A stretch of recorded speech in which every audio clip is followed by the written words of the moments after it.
我们各位媒体朋友们，大家午安。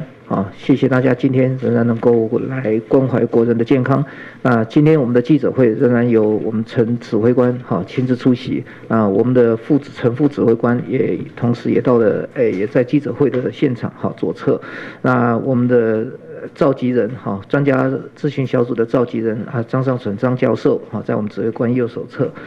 在我右手侧是我们的社区防治组的庄振祥庄副组长。在我左手侧是我们教育部这个刘次长。那在刘次长左手侧是我们物资组的组长，也是我们经济部王美花王次长。现在就请我们指挥官跟大家报告一下我们这一天的一个工作进度。好，各位媒体女士先生，大家午安哈。那早上也宣布过我们有10个确诊的案例，那9例境外的移入那1例是本土的个案。那这个案例大概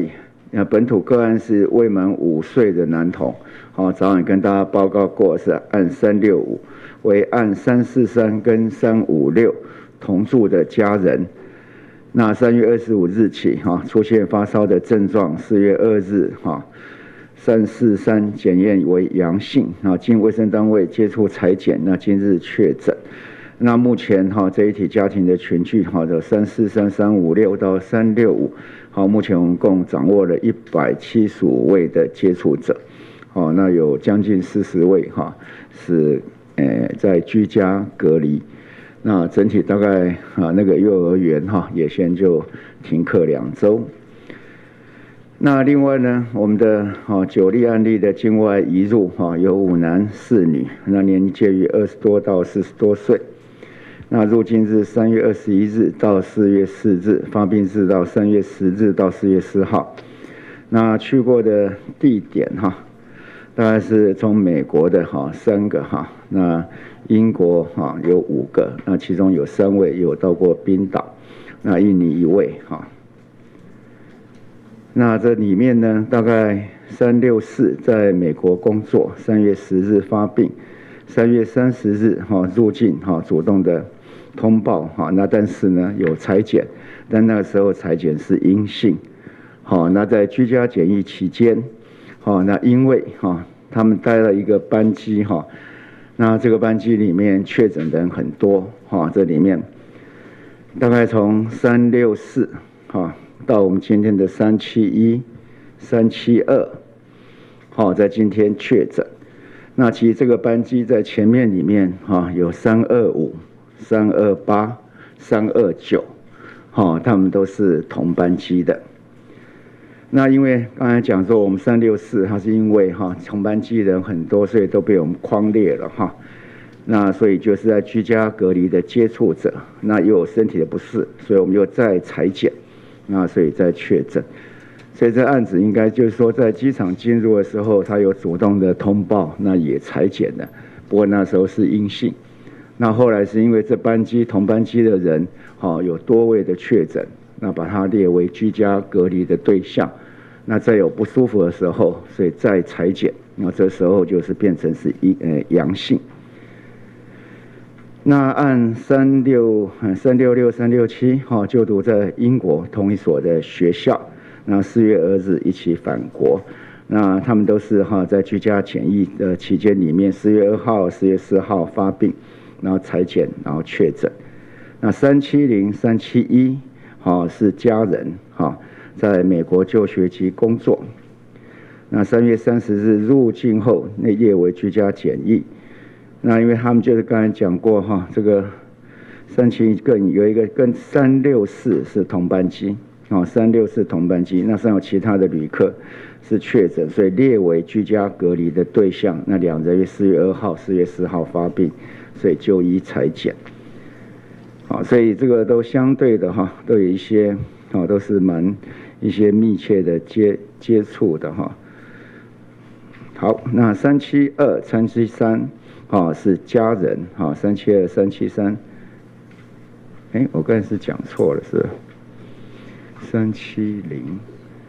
371没有，我刚才讲错，我刚才讲364、371、372没有，是364、370、371好，这是跟前面的325、328、329，好，这个是同班机的，好，这是同班机。好，然后372、373，好，3月6日至21日也是他们是到英国跟冰岛自助旅游，好，那继续在居家检疫中，好，那发病。那其余就是一个独立的个案。那整体间这样的一个10个案，在我们的等于是居家隔离被检验出来的有4位，居家检疫的有4位，那机场的有2位。那我们今天也有解隔离哈，所以国内现在是373案的确诊，好，那包含境外移入的是321例，好，那52例的本土病例。那其中有5人死亡，那57人解隔离，好，那其余还在隔离中。那今天早上我们也特别跟大家讲，就是说这几天到这个永吉或是我们相关的旅游的景点的时候，那务必要做自主健康管理。好，那我们现在做自主健康管理14天，那早上已经讲过了，未来我们会规划也相关的弹性上班、异地上班这样的一些相关的规划。那在自主健康管理里面，特别还是要强调，如果有发生的出现了相关的症状，就务必请不要上班，也不要上学，赶快跟1922或相关的卫生单位来联系，或者及时的就医。那就医的时候，那一定要来通报相关的旅游史。那今天另外我们的关检疫教育部有在学校有一关相关的作为，得请教育部来说明。教育部在针对主要是这一次的春假连假那我们在连假前曾经就有注意事项给各校。那我们因为昨天的一个注意到这个连假期间扫墓出游那有一些有景点群聚的现象我们昨天4月5号我们又发了一个通报一个防疫注意事项里面几个重点，第一个是学校要进行全校性的消毒清洁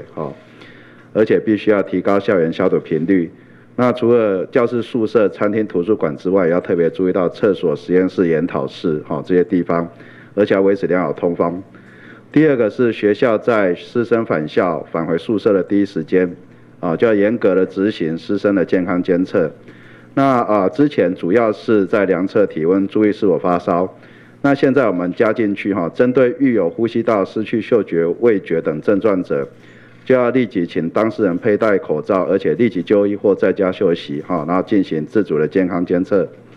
第三是师生返校后请学校要再进行全校性的卫教宣导，而且要提高师生落实手部卫生、勤洗手频率。那很重要的一件事情，我们要求学校要收集师生于连假期间旅游、聚会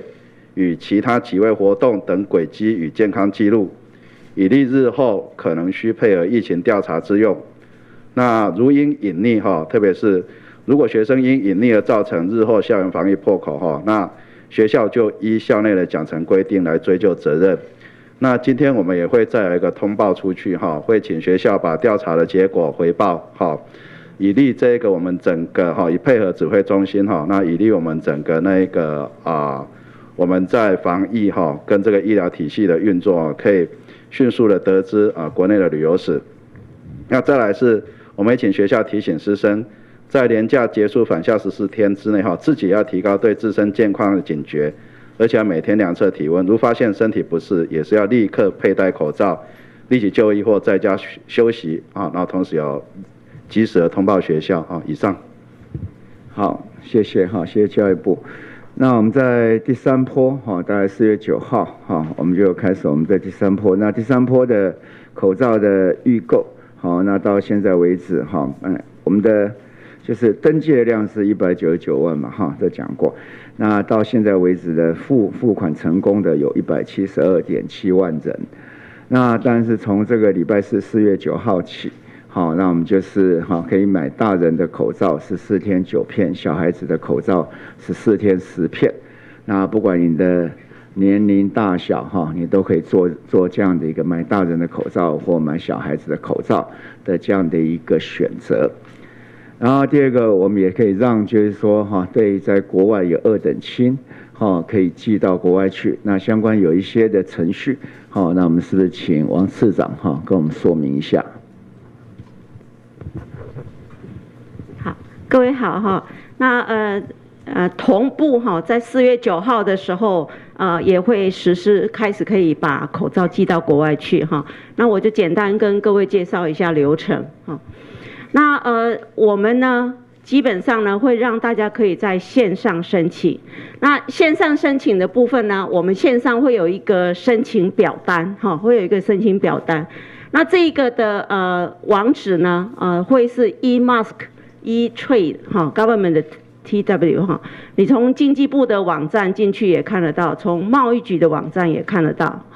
那你这个登录这个系统以后呢，你就输入你的资料。那这个资料呢，包括寄件人、收件人还有身份证字号、双方的亲属关系，还有寄件人的手机号码手机号码一定要添载，因为要简讯给你输出许可证的那个号码然后你的口罩数量当然是30片以内那金额因为要寄出去一定要填写金额，那你就写5块乘以30片的这样的金额。那身份的查核呢那这个我们已经内政部呢非常帮忙都跟内政部的网络都连接好了，所以我们这个电脑会跟内政部的系统来查核。查核什么呢？查核你寄件人跟收件人有没有亲属关系就是有没有是配偶或2亲等的关系。然后这个收件人现在是不是还在国外，我们都查得到然后还有双方都要有中华民国国籍那这个我们系统也都查得到。那这样子确认都没有问题之后呢，我们就会核发给他输出许可证。那这个输出许可证呢，我们是用简讯就通知给他刚才那个手机手机号码会通知到那边去。好，那下一个，那申请人我就已经手机就有这个号码，对不对？那你就可以去寄了。那可以去寄的方式，一个你到邮局，一个你去快递那你到邮局去的时候呢，你可以用这个输出许可证的号码，也可以用身份证号码，也可以那邮局的人就会帮你去登载邮局也跟我们的网络都串接好了。那登载之后呢，邮局会帮申请人列出那个许可证的标签那个标签呢就会贴在邮包上面，所以申请人你都不要列印邮局帮忙做。那这样子贴上去之后呢，那你缴费等等你就可以寄出去了，这是到邮局那另外一个就是你可以用快递。那快递的时候呢，你就一定要提供许可证的号码没有办法用身份证，因为快递没有跟我们网络连线，所以一定要我们发给他手机的那个许可证号码。然后快递呢会办理简易的报关他还是要报关，但是不用缴那个报关的费用。这个财政部也都修改了办法但是他一定要有一个报关的动作，这个快递会去做你不用去做，然后就寄出去了。那当然你就跟快递缴相关的费用。那以上呢，所以都是线上作业就可以了。那假设像我们就常常碰到老先生老太太问说我不会上网，那我们也提供非常简易的书面申请那你书面申请就是你只要传真给我们相关的资讯，或者你愿意的话可以亲自到湖口街1号贸易局这边来办理。那你来办理了以后，我们就会有专人协助你帮你去 key in， 帮你去弄这些资料，然后核对比对完成之后你的手机上面就可以收到这个简讯。那之后的流程就跟线上的都一模一样。那这个是目前已经完成的程序。那这个系统呢我们明天就会放上网明天把它放上去。那开跑回到第1页，开跑就是4月9号的9点开始就可以开始上去申请。那以上是我简单的说明。好，非常谢谢次长的说明哈，虽然是一个小小的动作，可是也让大家安心不少啊，也感谢相关的部门非常的努力，解决了很多的问题。好，那我们今天的报告就到这里哈，那有问题可以提出来。大家好，自由时报提问，想请教就是部长这边，就是说今天上午在立法院好像有提到说我们有要做一个指引，然后是将夜市啊、传统市场啊、餐厅等等，就是会要求业者还有民众都要戴口罩。那想请教相关的细节，还有可能大概什么时候实施？那第二个问题是说，我们早上有提到说那个民众如果有去过人潮拥挤的地方的话，可能要做自主健康管理。那如果是摊商啊，或者是当地的居民，也要做自主健康管理吗？那连假期间也有一些官员曾经到一些景点视察，那这些官员也要做自主健康管理吗？谢谢。当然，在一个最基本的原则哈，就是说有适当的保护哈，就是有口罩，有适当的社交距离。好，那这当然是可以不用。好，当然我们整体发给他的话，就希望大家能够扩大，大家能够了解自主健康管理在这段的期间里面的重要性。那至于相关的很多的，就是说我们本来就有这个社交距离的指引在嘛哈，集会的指引也在。好，那么现在可能要把这个做一个更清楚的规范，让大家可以来遵循。好，像我们的内政部相关的。我们在怎么样在入口做分流，怎么样来限制让一定的人数进来，确保这社交距离可以是被维持的。好，所以我们还是要呼吁大家拥挤的地方尽量去避免。好，那我们大概今天早上我们还有议定上班啊，还有一些弹性上班等等这些规定，我们都会来讨论，那把它规范能够做得更明确一点。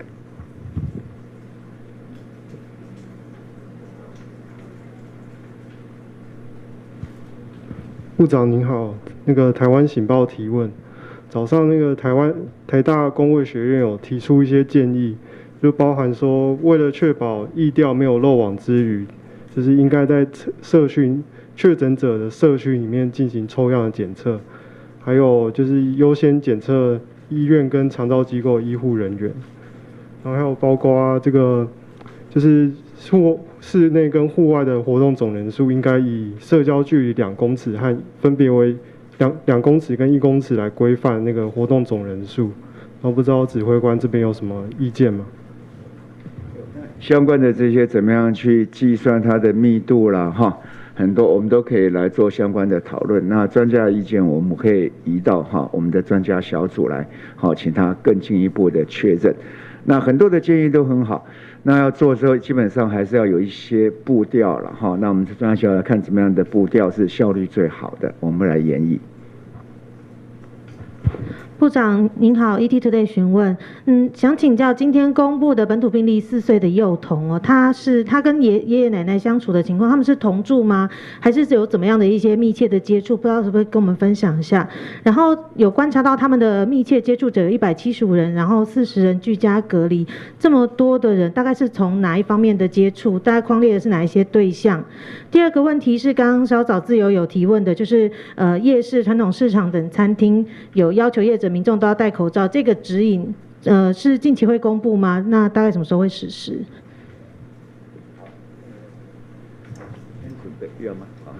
？365案有关365案的这个部分，他同住家人有5人，那就爷爷奶奶还有爸爸妈妈还有另外一个弟弟，他们大概平常都住在一起了那另外就是说，在有关接触者的部分，我就专门来说这个有关他的就这位小孩他的幼儿园总共有38人采居家隔离，那这边包括他老师有6位。厨工共有3人，同班同学29人啊。那另外一般的接触者有83人啊，是采自主健康管理。那这边是包含老师8人，那不同班的学童有75人，所以他们这个幼儿园总共有4个班，那所以从即日起就全面停课2周。那另外刚刚讲部长指挥官这边提的175人是包括就是所有的这3位个案，那他包括非同住家人、亲友啦，还有一些诊所的这些加起来，就是总共175人啊以上。那至于相关的规划，我们会尽快的来定哈。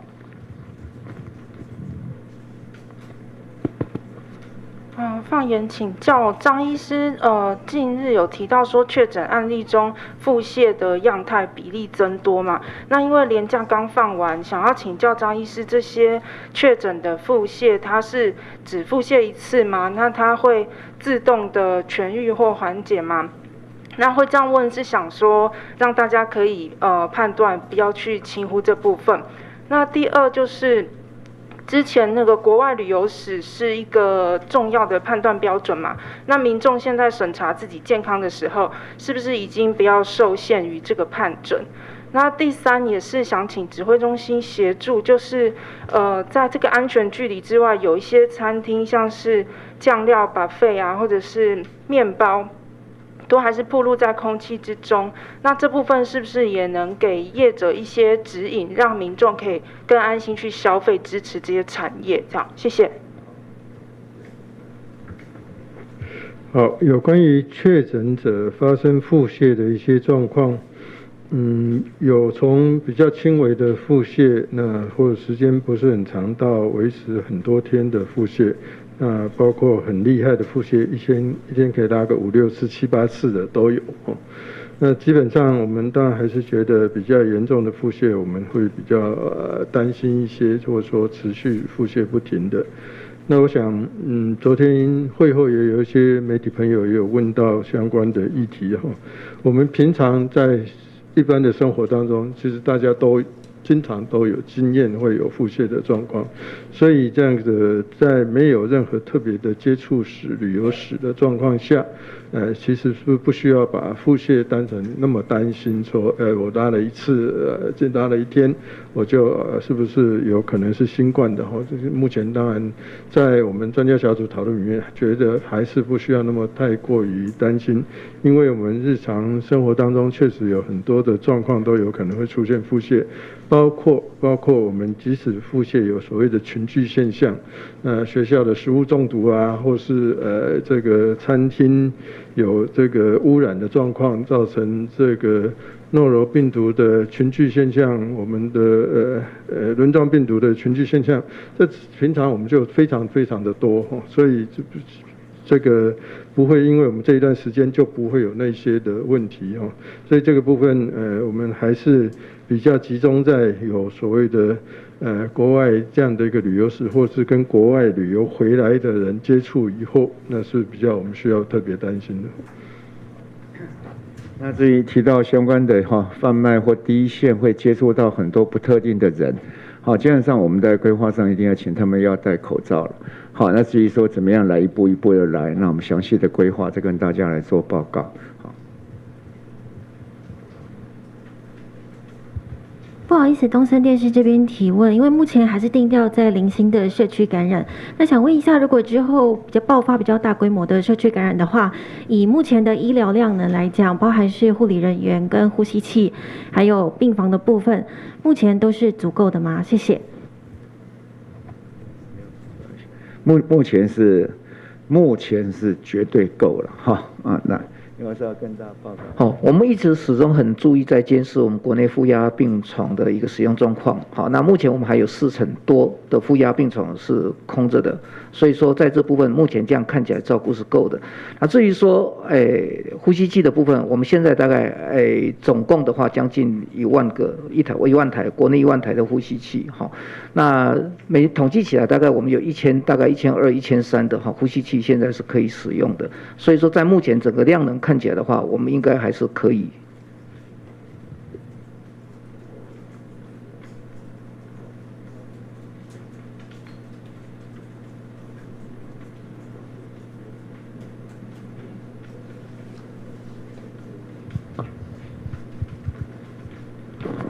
指挥官好，这边是中时，想要问一下这个案364，因为今天有说它跟那个325、328、329，还有370、371都是搭同班机的。那由于364的发病比较早，那是想要问一下说它是这几起的感染源吗？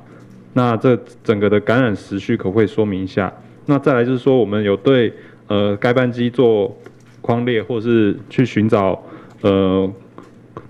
需要采检的人吗？那由于这个案364，它是在居家检疫期间，他回来有先接受采检，但是阴性。那指挥中心现在对于居家检疫的人在结束居家检疫前，是不是有必要再接受一次采检？这边还是做保留的态度吗？以上。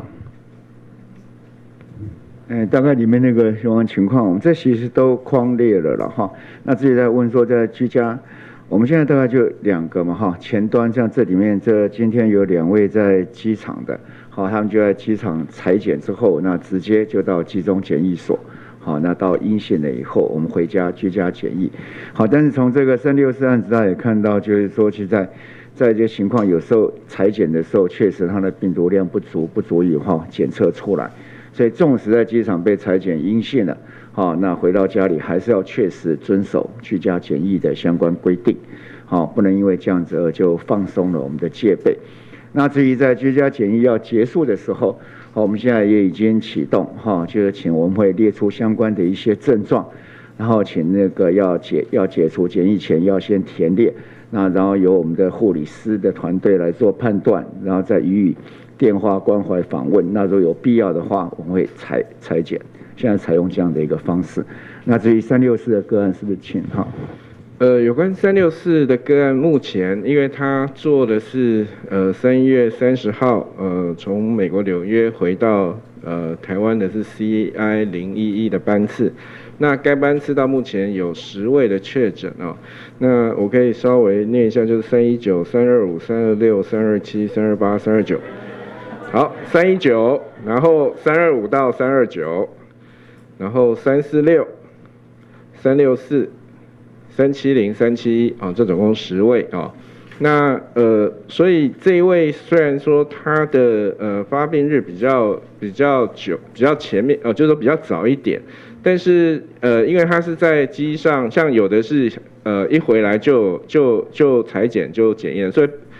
以并不是说他在飞机上传染给其他人啊，因为大概是说他们可能都在纽约或是在美国这边工作就学的时候，可能就已经受感染了，那刚好是坐了这班机回来，当然也有可能是有部分人是不是未来也没有可能部分的人会被因为有这么多人然后被感染，那当然这也是不可能也无法排除啦。那所以我们现在其实从4月2号开始就已经把这全机的这个乘客都列为居家隔离啊。那所以在这个部分，我们会针对这个所有的目前在搭同一班机回来的话的所有的乘客密切的一个观察啊。那这一例事实上虽然第一次检验是阴性，在机场检验是阴性，但是因为他持续有症状，所以我们也请他再回来再检查一遍所以检验出来，并不是说检验一次阴性，我们就不管他了啊。以上报告。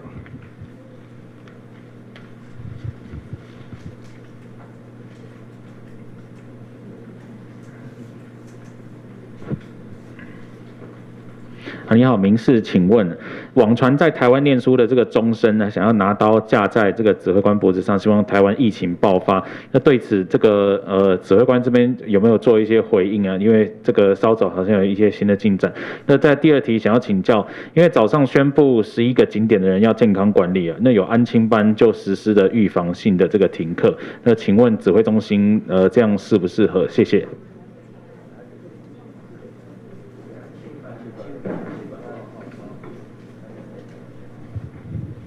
对，我想就是说，基本上有一定需要的哈，那我们就会通令，好，那基本上个别的单位哈，如果他有这样的一个进一步的措施，好，那只要跟他那个学生呐，哈，就是说应该是说安亲班就是家长、学生跟相关的单位，好，如果能有一个适当的、妥适的一个方式，那我们也不反对。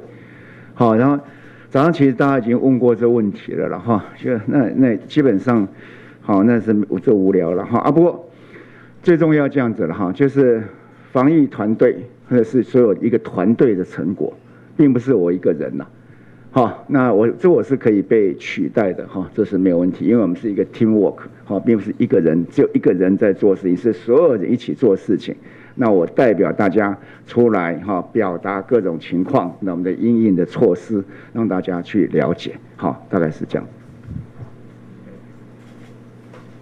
不好意思 ，TVBS 提问，想请问一下，那个今天公布的案365，它是在3月25号的时候就有发烧，那他是发烧之后就没有再去学校吗？然后另外他平常是由阿公阿嬷照顾吗？也就是说，这个案356他回台之后，因为没有症状，所以都没有被裁点，直到4月3号才通报。那这段期间他的足迹有掌握吗？那第二题想请教一下，就是说，因为今天早上部长有提到说5·1连假是不是要看这个疫情的这个变化？那想请问这个变化是有什么样子的状况出现？像是说是要达到多少的案例，或是有什么样子的情况才会做取消吗？谢谢。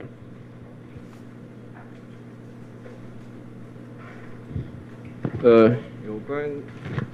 365的这个个案，那他3月25号发病之后，他当天是有在学校上课哦。不过他一发烧的时候就老师就给他单独放在隔离的空间，那等待他的妈妈把他下班接回哦。那第二天他是请假在家休息。那27号是有上课，那28、29是放假。那30号到4月1号是有去上课。那其实他的这个都在上课，不然就在家里啦。他这一块倒是蛮单纯的，谢谢。好，那应该讲5月1号哈，就是说不管是未来的哈这个各种的假期也好，那我们管制的强度会多强？那都要看2个嘛哈，一个是疫情的变化，那疫情的变化当然只是说本土的案例跟群聚的情况。然后第二是看哈我们全体国民配合的情况，好相关的一些我们宣布的一些社交距离啦、口罩啦，还有等等一些的规范，好它遵守的一个程度。那这2个是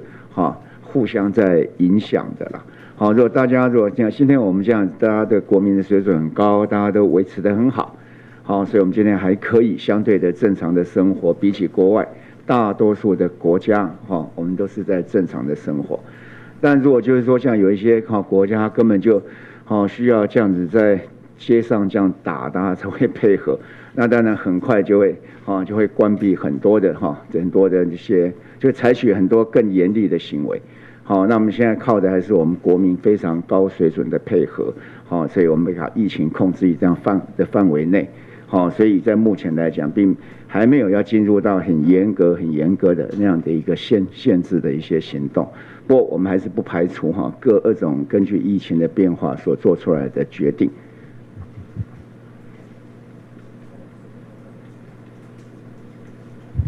不好意思，《工商时报》提问有3个，第一个就是因为今天内政部今天开始有扩大弹性上下班时间嘛，那交通部也说他们最快明天开始也会弹性上下班，那问我们卫福部的弹性上下班的机制是怎么样，已经开始了吗？或何时开始？第二个是问我们卫福部自己的异地办公机制是怎么样？那因为之前说我们是会以机关署为第2办公室，在昆阳的卫福部本部，我们是用分楼层、用独立电梯分流出入的方式，搭配少许的同仁居家办公。那想询问这个规划的部分，以及那如果异地办公的话，我们部长跟3位次长届时会各自被安排在哪些地方办公？那第3个就是说，行政院今天有提醒各部会要求升级防疫措施，这个指的是什么？那我们指挥中心认为，中央各部会已经到了要启动异地办公的阶段了吗？或者是我们认为哪些指标符合的时候，就要启动这个中央各部会的异地办公？谢谢。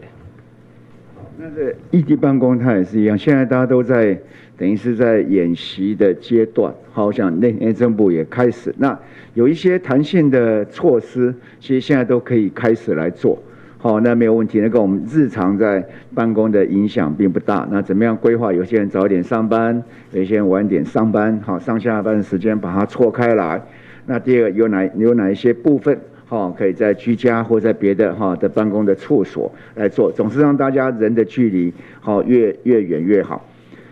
那至于说我跟市长，这我不知道呢，我就听我们那个主秘的，他叫我在哪里办公，我就在哪里办公。不过我知道，就是说我们本部里面是礼拜三，我们要做一个比较大规模有秩序的演习，那把一部分人移到部外去上班，等等这些措施，那每一个单位都积极在进行中，那这些都可以做。那大企业我们也希望说能够根据我们的企业指引，能够把这些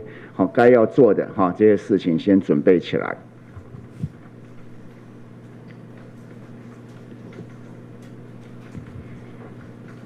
部长好，公共电视提问，想请教一下，今天公布的案365，4岁的小男童是幼儿园停课，请教一下，外传这个是台北市的某公托幼儿园，不晓得是不是真的？如果是的话，它是不是算是全台首例因为疫情而停课的公托幼儿园？第二个问题是，今天新增的9例境外移入里面，就有3例是同一班机而确诊的。那不晓得他们的座位是前2后2的座位吗？还是说坐在位置很远？那如果有这个前例可循的话，往后我们是不是只要有确诊的个案，一律同班机的人都会做采检？以上2个问题，谢谢。对，应该是第一个公托嘛，前一个应该是私托，所以这是第一个公托的案例。然后第二个，刚才那个我们庄副也在说明说，这些案例他们的座位并没有说都在一起了。好，但是最主要是因为大家也研判说，这些案例其实在美国的时候，其实都已经分别感染中。那当然因为是多发性的，也很多人这样的一个可能的一个带病者，所以我们把全机的人都列为居家隔离的对象。年代育电视这边想要请问一下，有教育局的官员说，这个4岁的小孩，也就是案365，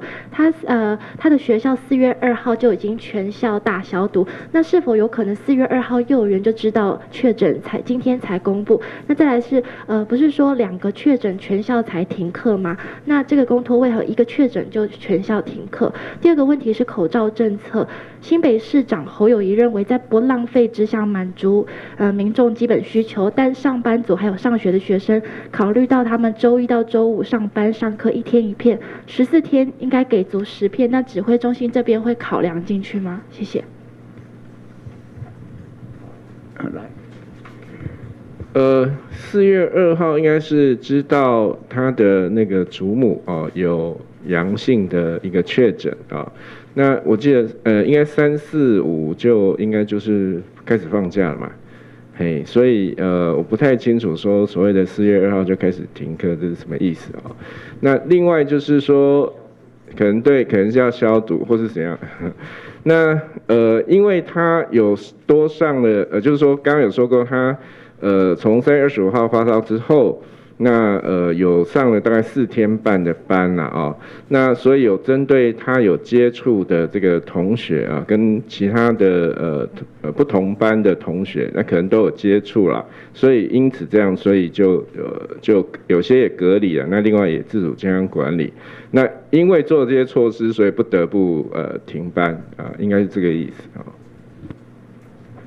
大概就是说，我们这案子大概就是他该通报是什么我们大概第一个时间都跟大家讲。那是不是在之前就已经知道了？我相信他全学校里面多多少少会知道说，他阿公他阿嬷已经有相关的一些情况，经过学校做了一些超前的部署。那我认为也是不错。学校也会想起来说，前2天他似乎有一些症状，所以就等他阿嬷来接。好，那我相信现在的全民的防疫的意识非常的强，好，所以大家就能够主动做一些事情，也避免疫情的扩大。那应该属于是他们学校的警觉性很高，好，做了相关的一些防护，那这样很好。部长，不好意思，刚刚那个第二题口罩政策14天给足10片，指挥中心这边会考虑吗？很想考虑了哈。那不过我真的觉得大家可以好好的感受一下14天9片到底够不够了。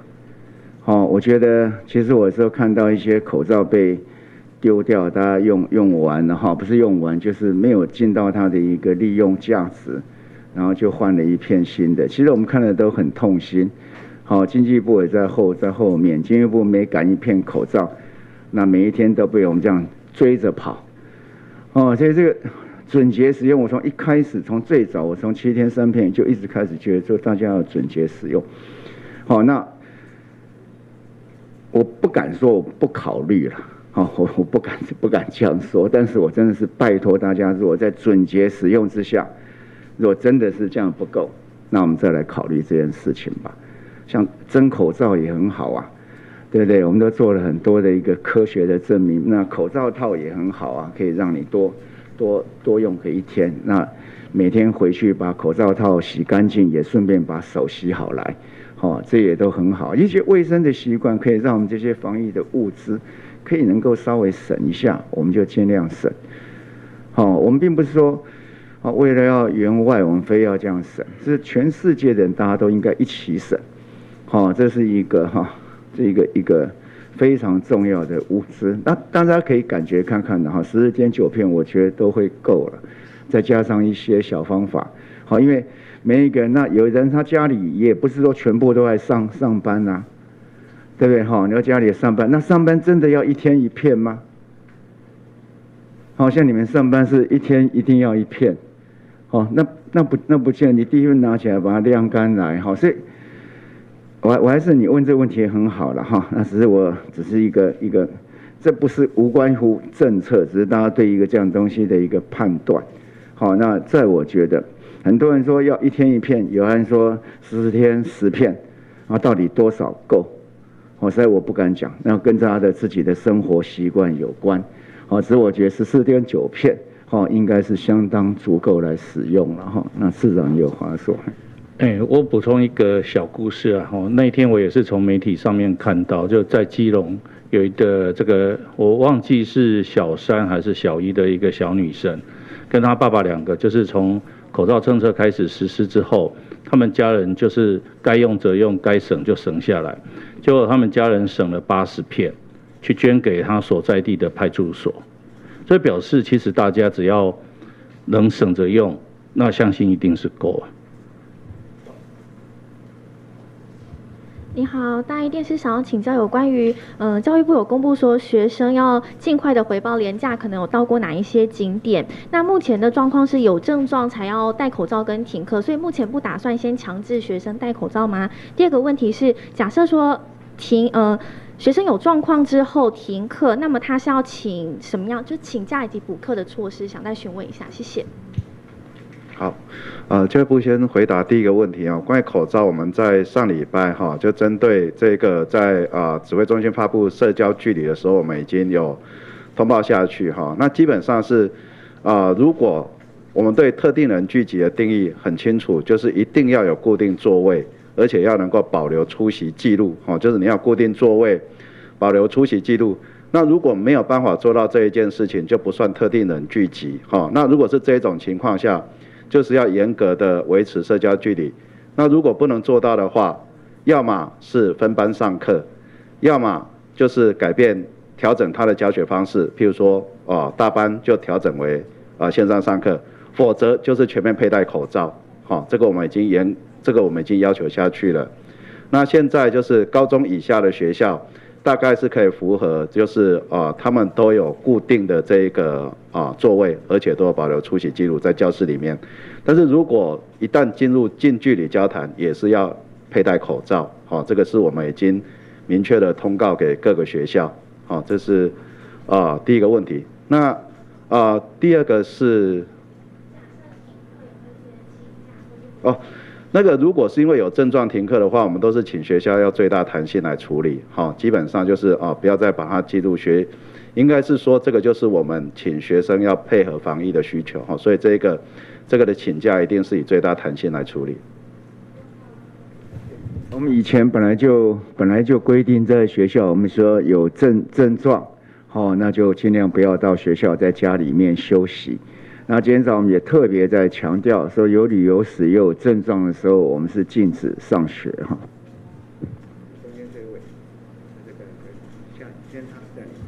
好，指挥官好，黑猴健康网有2个问题想要请教。第一个问题是，早上指挥官有说人潮拥挤，就是进出人比较多的，且有不特定人士的，就算是比较，就是算是这次规范范围内。那就有民众讨论说，那扫墓是不是也算这样的环境下？那包含还有像是人潮比较多的好事多大卖场，那民众到底该怎么样判断会比较好？那第二个问题是想请教说，因为现在陆续都有动物被感染新冠病毒的案例，像是包含之前香港出现家中的宠物，甚至今天纽约有老虎也确诊。那对于这样人跟动物都有可能被感染的情况下，是不是代表国内的农场以及动物园都也要特别提高警觉？以上，谢谢。那个，反正这好事多啦，扫墓这都一样嘛就是那个维持要有适当的社交的距离。那扫墓一般都还容易，那好事多如果已经挤到那个情况，那当然我就不建议大家进去了。那如果要进去的话，那口罩是一定要戴。至于台湾的农场要不要特别注意？来，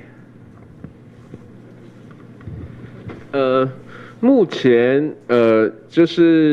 我们知道就是说，我们其实有跟农委会这边有保持很密切的联系啦。那农委会之前当初也有根据这个 OIE 跟那个世界卫生组织之前是说还没有证据显示这个动物感染就是家畜会感染这个武汉病毒那在这一块的话，那我们当然也会由于最近香港这边好像有陆续的出现有这个宠物有出现这个感染不过到底是不是它是沾染到这个病毒，还是说它是真的被感染？当然我们会把这些资料，还有刚有说动物园这边老虎有受到感染，那它到底是如何被感染？那当然就会把这个讯息会让这个农委会这边知道。那我们会再针对这个部分再请农委会这边再做一个详细的评估。谢谢。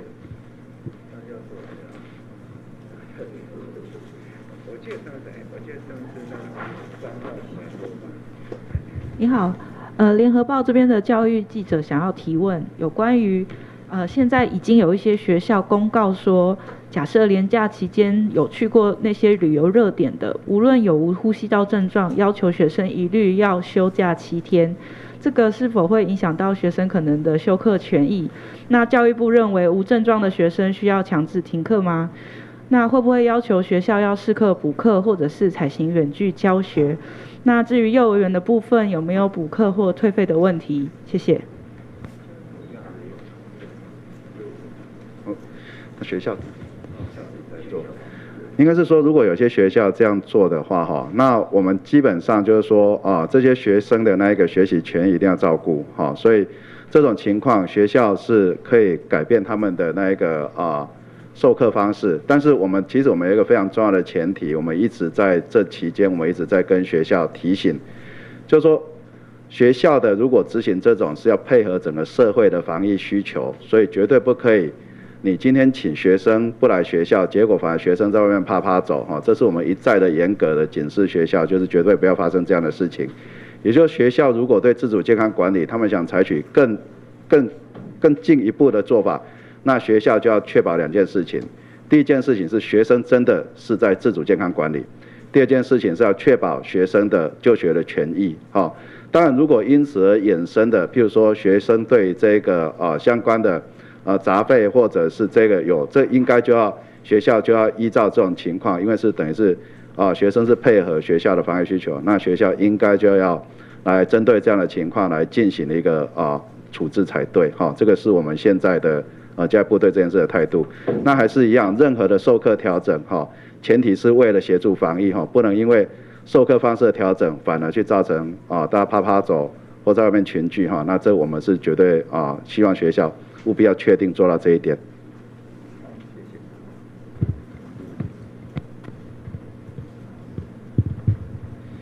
三例提问。第一个问题想先跟庄副确认一下，就是刚刚有说到这个美国这个班机有10个人确诊，然后第一个319，后来看一下他的列表，他是从英国回来的，所以想确认一下他这个是不是有说错还是怎么样。然后第二个问题是国内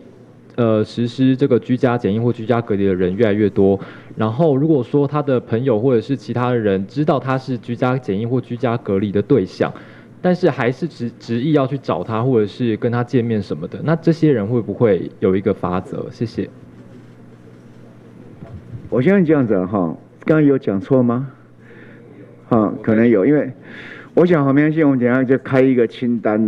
开一个清单，这样最清楚，10个一个个把它写清楚免听错或讲错。我想因为人太多了。然后第二个，我们再过来，我们会对居家检疫的这样的规范会更严格了。所以但是呢，你就是说你要去找他，他只要不开门就好了。但是如果他就是说硬敲门、硬在那边胡闹，那等于就涉违法的相关的这些问题。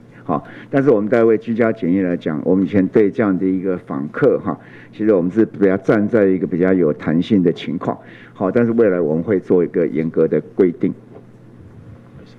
不好意思，苹果日报提问，就是4月1号的时候，那个自然期刊有发表一篇论文说，感染武汉肺炎者在发病的前5天的话，在症状不明显或是无症状的时候，反而是病毒量最高，那也意味着有最高的传染力。那想请问一下，就是说，指挥中心在4月1号这篇论文发表以后，然后在4月2号发布细胞简讯，是不是和这篇论文的警告有一些参考的一些关联？那想请问一下张教授对于这个部分的话怎么看？好，昨天会后也有一些媒体朋友在询问相关的议题，然后我说我们目前当然是能侦测到，就是有开始被确诊的时候，第一次侦测到病人的病毒的状况嘛，然后之后一路我们从第一个个案开始，我们就有建议要系列的追踪他们的这个 PCR 的状况。所以在几个我们有特别定量的个案里面，我们可以看到开始的时候病毒量确实是最高的那然后大概在前面1个礼拜内那都是属于病毒量比较偏高的一个状况，之后然后慢慢就病毒量就会下降了那这个是至于说他在发病之前，因为我们确实没有侦测到，我们当然就没有资料那所以应该是说，我们很清楚的是说，病人开始发病的时候，这时候通常是我们侦测到的几个个案里面都看到他们病毒量都是很高的时候，那随着住院过去，慢慢他病毒量症状缓解，病毒量就慢慢就下降那第二个就是在一些无症状的，我们也曾经跟大家报告说明过，就是无症状的感染者，他当然没有哪一个时间点是真的开始有病毒，我们不知道，我们只是说从开始被我们侦测到的时候，常常那些个案也好几个也都是开始的第一时间点，病毒量也是算是蛮高的，所以我们也说，这个无症状是有机会还是会有传染出去的。我们从一开始就跟大家这样做这样的说明，只是我们当时都没有足够的科学证据去证明这一点。慢慢的，当然是国外的也比较多的一些资料显示，还是有很大的机会，就是无症状者他还是有会传出去的机会。那特别是因为他无症状，所以你可能会跟他有比较密切的接触，这当然是有它的风险性。那可是昨天我也说，因为他们没有咳嗽、没有打喷嚏这样的状况，相对的排病毒出去的机会其实是小的，除非你真的跟他很靠近的接触，那当然就会比较有这样子。那也许他没有咳嗽，没有打喷嚏，所以什么1公尺、1公尺半，大概也不是太特别的危险性的。好，那这些综整起来，我们自己的经验跟那篇报告大概是大致是相似或相符合的，没有什么特别不一样的地方。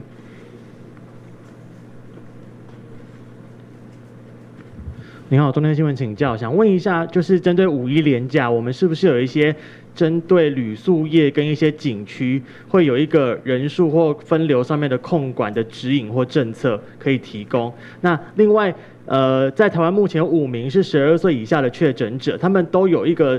共同的症状是发烧，我们能不能说，儿童比较容易确诊之后有发烧，他们是有关联性，还是说这只是刚好他们都有这个症状出现？谢谢。说在连假或者不连假，反正我们现在就会开始对这样的一个人数做管制不管有没有连假都会做管制。儿童的部分，根据所有相关的资料，当然还是觉得儿童感染以后的症状通常还是比较轻微的了哈。那当然也是会有这样的一个轻微，例如说这样发烧很快就过去的一个现象嘛哈。此外，当然我们到目前为止，我们自己看的几个儿童的个案，确实没有变成重症的情形哈。那国外当然有一些的报告，还是有少部分的婴幼儿还是有变成比较严重，或是甚至有传出有死亡的个案。不过这些整体来讲，比起大人或比起年纪大的，他们相对的还是症状比较轻微，那比较没有那么严重的状况。好，我们时间差不多了哈，我们是不是最后顶多最后3位好不好哈？部长辛苦了。中式提问2个问题，第一个问题是卫福部这次何启功在备询的时候说，这个市场啊、夜市的摊商未来都希望能够戴口罩，有没有具体什么时候开始做？第二个问题是有医师建议民众现在应该要开始记录自己的生活轨迹，去过哪里，我跟谁接触。那专家会建议这样的方式有效果吗？怎么样记录会比较好？谢谢。当然我刚刚已经讲过，关于摊商啦、食物等等的这些戴口罩时就相当的规范我们清楚了就。那我刚才讲说相关的这些近距离的接触没有办法维持我们的社交距离者那第一线的服务人员我们当然都会要求，不过细项细部我们等到讨论的清楚，那再跟大家来公布，方向是没有错的会这样子做。那至于刚刚讲第二个什么？记录自己的生活轨迹，有没有和什么样的人接触过？那个很好对，帮助我们在疫调的时候能够更清楚能够让我们更清楚。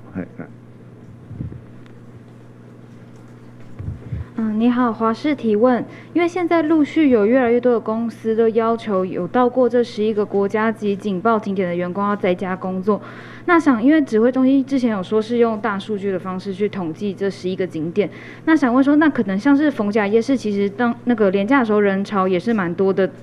但是为什么没有列在国家级警报景点里面？因为说，如果说这些会被引用公司来要求员工在家上班的标准的话，那指挥中心会不会考虑公布更明确的统计数据，或是其他人潮聚集的高风险地点？谢谢。好，我想你这个建议不错，我们再 review 一下我们把这2天的一个轨迹确实把全部的都抓出来，看看哪一些是热点那我们跟大家来再来说明了好，那我们今天记者会就到这里非常谢谢。